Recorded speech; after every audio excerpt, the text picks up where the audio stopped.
رسول خدا صلی اللہ علیہ وآلہ وسلم کا فرمان ذیشان، ما خلقتم للفناء بل خلقتم للبقاء، تمہیں فنا کے لیے خلق نہیں کیا گیا، تمہیں بقا کے لیے خلق کیا گیا ہے۔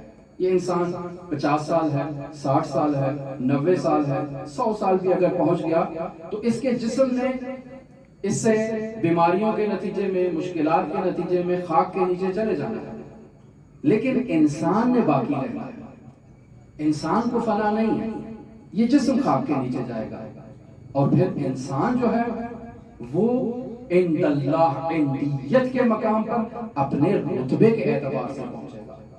جس قدر اس نے طہارت اختیار کی ہے، جس قدر اس نے پاکیزگی اختیار کی ہے، یہ عندیت کے مقام پر اسی رتبے کے اعتبار سے پہنچے گا۔ پس انسان کو فنا کے لیے نہیں، انسان کو بقا کے لیے خلق کیا گیا ہے۔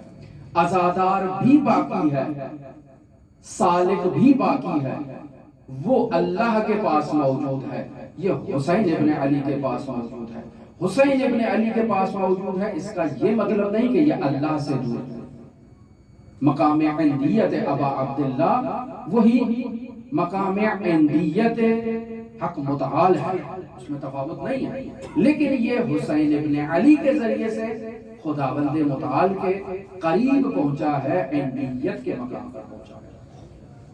اور عندیت میں آپ سے کہا جائے کہ یہ مائک اٹھا کر وہاں سائٹ پہ رکھ دیں تو کیا ہوگا کہ بھئی یہ مائک جو ہے وہ اس دیوار کے پاس ہے، یہی کہا جائے گا نا کہ یہ مائک اس دیوار کے پاس ہے۔ وہ دیوار بھی مادی ہے، یہ مائک بھی مادی ہے، یہ دونوں ایک دوسرے کے پاس ہو سکتے ہیں۔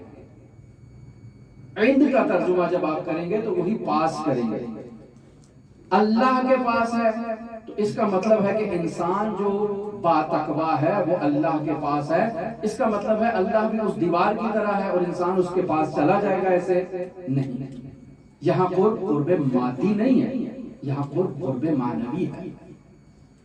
انسان اگر اس مائک کی طرح ہو، مادی ہو، اور اللہ اس دیوار کی طرح ہو، اور پھر جیسے یہ مائک اٹھا کر دیوار کے پاس رکھ دیا جائے تو کہا کہ دیوار کے پاس ہے، عند الجدار، جدار کے پاس ہے یہ مائک۔ اللہ کے پاس باتقوا انسان کی عندیت ایسے نہیں ہے، انسان کا بدن خاک کے نیچے ہے، جبکہ انسان کی حقیقت عند اللہ، اللہ کے پاس ہے، اللہ کے جوار میں ہے۔ جس قدر انسان نے اپنی حقیقت کو تہذیب دی ہوگی، اپنی حقیقت کو آراستہ کیا ہوگا، وہ عندیت کے مقام پر پہنچے گا۔